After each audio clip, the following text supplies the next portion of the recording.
Hello, I'm Patricia Kristof Moy, and I'm here today with the members of the Maxwell Quartet, and so delighted to meet you all, gentlemen. So I hope that each of you can introduce yourself and tell us where you're speaking from today. Well, hello, I'll go first. I'm Duncan Strachan. I'm cellist in the quartet.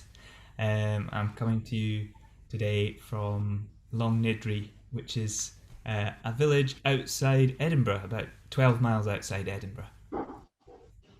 Great. Hi there. I'm the violist of the group. My name's Elliot, and I'm the foreigner. I'm from London, and that's where I'm speaking to you from now. Seeing as we're working our way up, I'm the second violin of the quartet. My name's George, and I'm also in Longnidree, which is, as Duncan said, just outside Edinburgh. And finally, I'm Colin Scobie. I'm the first violin in the quartet. And I'm, even though I'm Scottish, I have migrated south of the border and I live in Chislehurst, which is about 6 miles south of London. Thank you. Things are obviously very different where you are from the way they are in California. So I would love to have a little update from you about what the situation is for musicians now where you are. Well, we have a slight difference across the group.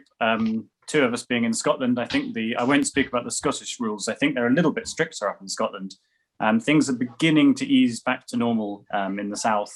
I don't think we have any live performances yet, but we are allowed to use rehearsal spaces, and we are allowed to rehearse currently, which is really nice because we've spent quite a long time not being able to even see each other, which is very unusual for our schedule. Yeah, it's been quite a challenging time just because two live in London and we live in Scotland, so we've not been able to travel across the border to meet. But yeah, things I guess are a little bit stricter in Scotland. But yeah, we've been able to do like recorded concerts, and I think we've done one live concert, didn't we? But that was down in London. But yeah, it's been a very nothing really has happened in the last year. But Oh God, that's true. We've done one live concert in, what, nearly a year? Yeah, that's true. Amazing. That's incredible to think of. Are you able to cross the borders to get together with each other? We now are, yes. We now are, yeah. It was yeah. For a long time there, we couldn't do so, which was really strange for us all because we're used to spending a lot of time together, and when the pandemic first started, we were actually over in the United States doing a tour. This was last year, and it was a long tour. We were over there for almost 3 months. Well, we were scheduled to be there for 3 months, and obviously that got cut short. So we packed our bags and headed home on the first flight when things happened, and it was.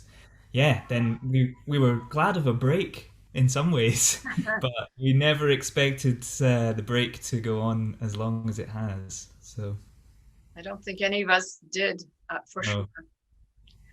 So which one of you gentlemen would like to tell us about the history of your quartet? How did you form? How long have you been together? What's in the name, Maxwell? And a little bit about how this all came together.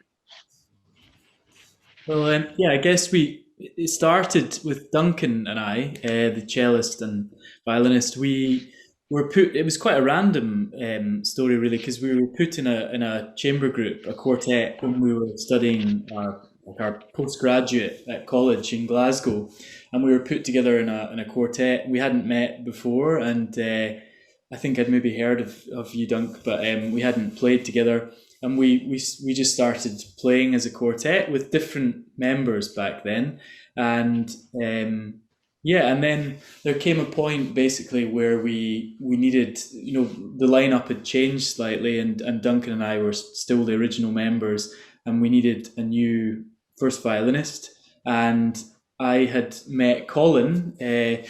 We were a kind of youth orchestra in Scotland together for years when we were much younger, and Colin, you were down in London at the time, I think, studying, and he was playing. You'd just left another quartet, and it kind of worked out. The timing just worked out perfectly. And I think I phoned Colin, and I hadn't seen him for years, and said, "Do you fancy coming to play?" And then Elliot joined just after that. So, yeah. Yeah, Elliot and I studied together in London, which is how I knew Elliot. And I think we met originally on kind of not youth orchestra, but youth courses. And we probably didn't spend that much time playing our instruments, more kind of socializing. But that's a great story. We got to know each other very well. And so for then, when there was a viola vacancy in the quartet, my first thought was, to include Elliot in the fun. So it was very exciting. Sorry, after you. That's all right. I just wondered, how long have the four of you been together as the quartet? 7 years now, I believe. Yeah. Our first concert was in the summer, and we did Death and the Maiden in Edinburgh Cathedral, I think it was. Yeah. And it seems there was actually a photo that we found from that concert not that long ago, and it's we look very different. Speak for yourself. Being in a quartet ages you, that's for sure. Yes. No, on the name thing, it's happens to be my family clan name. Maxwell is my clan, so I'm a Maxwell Strachan. But it was really just, we were looking for a name that sounded Scottish, and we thought it had a nice ring to it. It's quite an important, nice historic. There's lots of nice historic connections to various figures in Scotland, and one of our most famous scientists of all time is James Clerk Maxwell, who some of our viewers may have heard of. He's sort of started electromagnetic theory and stuff. But really, it's just a name that we like the sound of, to be honest. Well, I think it sounds great, and it's easy to pronounce, and I think people all over the world can probably relate to it in some way. Have you had a chance to record our concert as of yet? It's going to be the next time that we actually get to perform together, albeit without an audience. So we're very, very excited about it, and with some new repertoire that we've not performed live before as well. So I'm very excited about the space you've chosen to record. Tell us a little bit about this beautiful space. Yeah, so it's a space that we've had a link with for a wee while now, and we've started our own concert series there. It's in Perthshire, which is kind of in central Scotland, and it's very beautiful. There's lots of hills, and there's a famous river that runs through the valley that you kind of look onto from the venue. And so we've done a few kind of concerts there. We've started our own series just because we really like it as a space, and the person that runs it is great, and she wants to try lots of different things, and it's such a multifunctional space. There's beautiful sort of lots of different spaces within the venue that make it a great place to record. So we've played there for a while now. George actually got married there as well, which is yes, lovely. Am I right that it is a farm, or it was a farm? Yes, it was originally a farm, and they converted like the old steading and turned it into a multifunctional venue. So yeah.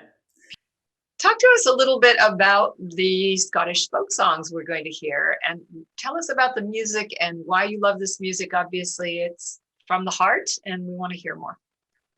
Something that we've kind of developed over the last 7 years together is a real interest in folk music and looking at the roots of classical music and how folk music connects so deeply to them.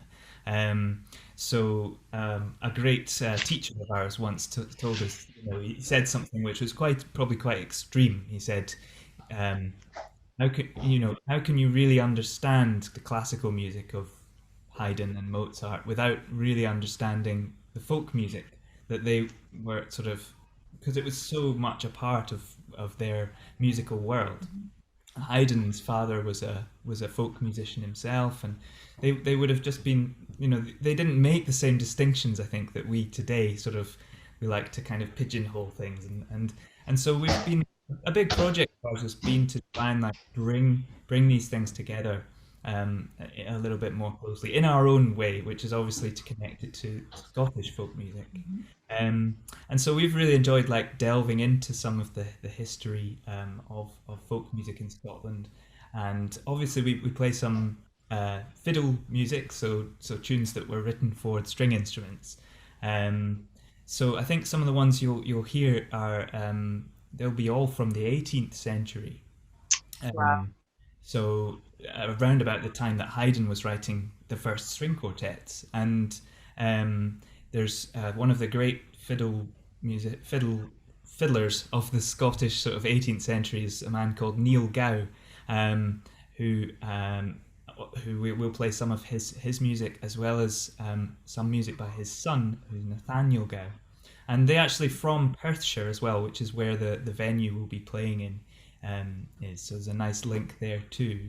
But we also like to play some music from like we like to play songs as well, like Gaelic songs. So these are songs that come from the Western Isles mostly, and we'll play one that's called The Boatman, or in Gaelic it's pronounced Fira Vata, and it's a sort of lovely, beautiful, lamenting song about a lady wishing for her husband who's working out at sea to come home, and there's real kind of magic in those songs, and we think they kind of translate quite nicely onto the string instruments, and also some pipe tunes as well, some tunes, pipe marches you'll hear as well. So there's one called The Burning of the Piper's Hut, which dates from the Highland clearances, and is this kind of it's again very haunting. There's a lot of music that sort of ends up being very haunting, I think, but then sort of the contrast of that with something that's very jolly and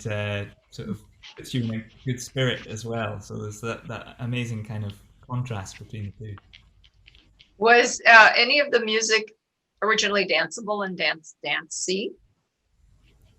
Yeah, I think a lot of it, particularly the 18th century stuff, by Nathaniel Gow and his father, they were just, a lot of the music was just written for dancing too, and it would have been played on the fiddle and the cello accompanying, and yeah, people would have danced. Probably slightly different to how we would dance we have these things in Scotland called ceilidhs, and they're just kind of slightly more disorganized than it would have been in the 18th century, but they're very good fun. If you ever get a chance to go to one, they're good. Yeah, I think there was one thing that really drew me to the Scottish music, because I'm obviously not Scottish, and so something that I've always been fascinated by about my colleagues is that there's a sort of natural way of playing that comes from this sort of natural music. The folk music is really sort of from the heart, and I think that if you take that approach into classical music, you get a very interesting effect. One of the traditions in recent times has been to try and sort of break some of the audience barriers and try and include more people into classical music and open those doors. And we found that folk music, there's a sort of assumed education that you need in order to appreciate a Haydn quartet. I don't think that's true, but that's the general popular opinion. Yeah. And I think that no one ever needs to be told how to listen to a jig. You naturally sit there and the foot starts tapping, and by putting them side by side, we feel that some of that natural joy of music making is sort of opened up for people through Haydn quartets and other music.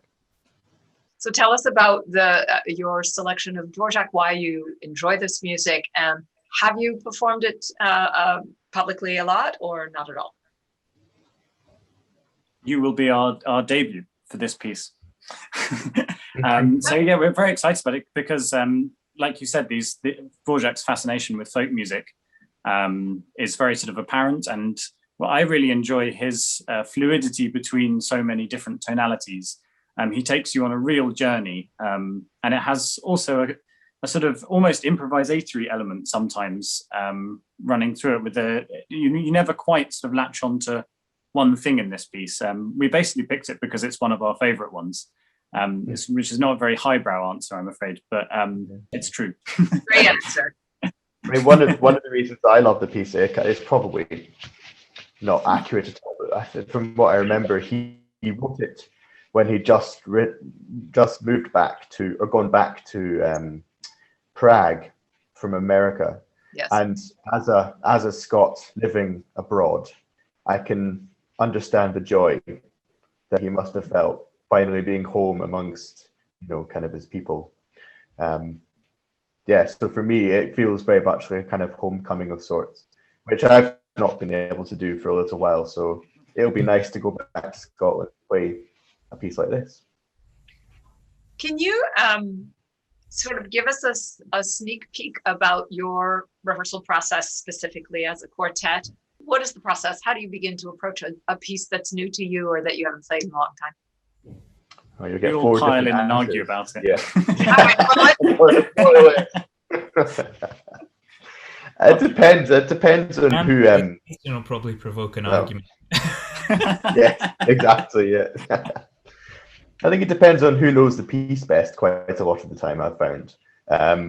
If people have played it before, it usually means they come with a preformed idea of the piece, and that has to be knocked down by the other three before we can kind of get really into it. I'm not sure we actually have a kind of solid process that we do. It kind of changes each time we learn something new, and obviously as we progress and as we know each other better, we play together. How we rehearse something now, having played for 7 years together more or less constantly, is very different to how we will learn our first few pieces, obviously, and I guess it will evolve further down the road as well. I think it would be fair to say that we have some sort of principles that we like to follow. I think the personal preparation before the rehearsal is possibly more important than the actual rehearsal itself. If you feel like you've studied your part and you have something to offer in a kind of individualistic way, when you come together, how you then have the ability to interact with each other in an interesting manner.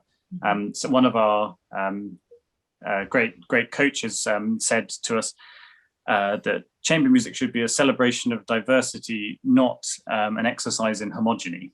And so we like to try to take this quite far in our rehearsal process, and instead of trying to make everything match all the time, try and speak your individual voice in the most interesting manner possible, and then see how that interacts with other people. But basically, I think we just sort of, we're all enthusiastic about it, and we passionately argue our points through until we come to some sort of sense, but it's quite chaotic a lot of the time. What a great premise. I think as well, just to add to that, probably, to go back to the folk thing, it maybe comes from that, but this sort of guiding principle of letting things be as natural as you can and try to just let the music speak really seems to be something that we constantly come back to. We all have different ideas that get thrown into the mix and the pot, but I suppose the guiding principle is, does it feel like a dance here, or does it feel like a song here, and that kind of I think helps us along the way to something unified.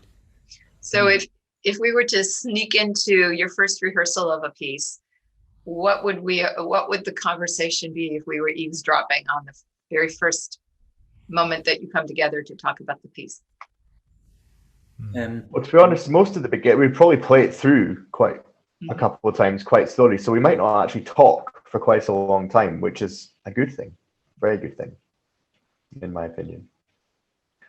I would say we're quite flexible individuals, actually, I'd say. You hear horror stories about other quartets or other, music groups, but I'd say we are. We obviously have our moments, but I think, first rehearsal, we don't put too much pressure on ourselves. And I think the older we get as well, we realize that, you strive for perfection all the time as a musician or in lots of, different fields. But I think the older we get, we become, I think we're happy if we enjoy our performance and we enjoy playing together, then that's the most important thing. And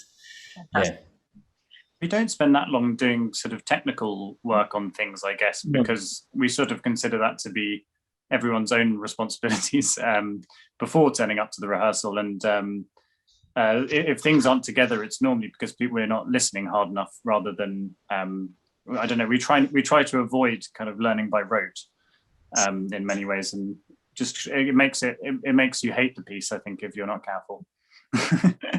So a lot of the work is really the homework before, right? Yes. Yeah. Can you tell us a little bit about your particular kilts? And of course, I know not all of you are Scottish, and so we resolved that problem. So tell us a little bit about that.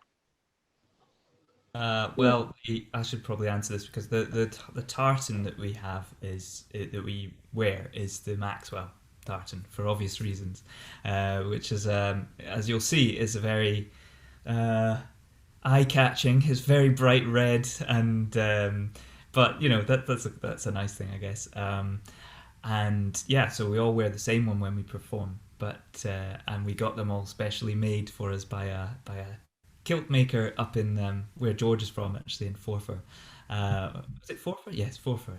And yeah, Elliot has very graciously joined in with a pair of trousers, a pair of tartan trews made in the Maxwell tartan as well. Fantastic. We thought it'd be nice to actually represent visually our roots as a quartet. So the Scots are in kilts, and I'm not wanting to be a spoilsport, have got the same tartan on, but I've gone for the trousers instead. And they, you know what they say, the violist always wears the trousers in the string quartet. I mean, actually, all he really wanted was a pair of tailored silk-lined trousers. That's why he got them. Oh yes, mine are silk lined. I can say that. Yeah. We've only played once in the state of Louisiana, but we turned up and went on stage to sort of wolf whistles, and a very overexcited lady screaming, "Nice legs!" We bring out the worst in people, I'm afraid. Yeah. So I'm just going to ask you, I think before we close, and if you were to prepare a lovely dinner to have before or during or after the concert that we're going to hear, what would you make? I think, firstly, the boring answer is you should have your favorite dish, because this is a program of some of our favorite music, so it seems right to. But if you want a more, I guess with the Scottish music, you should probably have either a roast or some haggis or something like that. You must. And at the risk of sounding very very male, I would say beer and sausage is the way to go. Sounds good to me.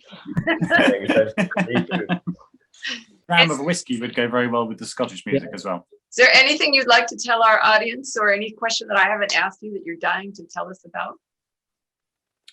Just that we're really, really looking forward to getting back to it, really. We're sort of chomping at the bit. Actually, we've got a really lovely life of making music and doing something that we want to do all the time. So I absolutely love being in a quartet, and it's annoying to have that taken away for a year. So it's really nice to be thinking even about coming back to playing. We can't wait to see you first virtually and hopefully live at some point very soon thereafter. Well, thank you. We look forward to it. Thank you so very, very much.